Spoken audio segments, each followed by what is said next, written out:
You ask Tiger to solve. This deals with linear equations with one unknown. The final result is x equals 12. Let's solve it step by step. Swap sides.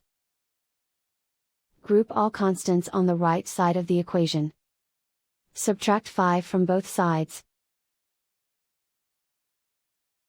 Simplify the arithmetic.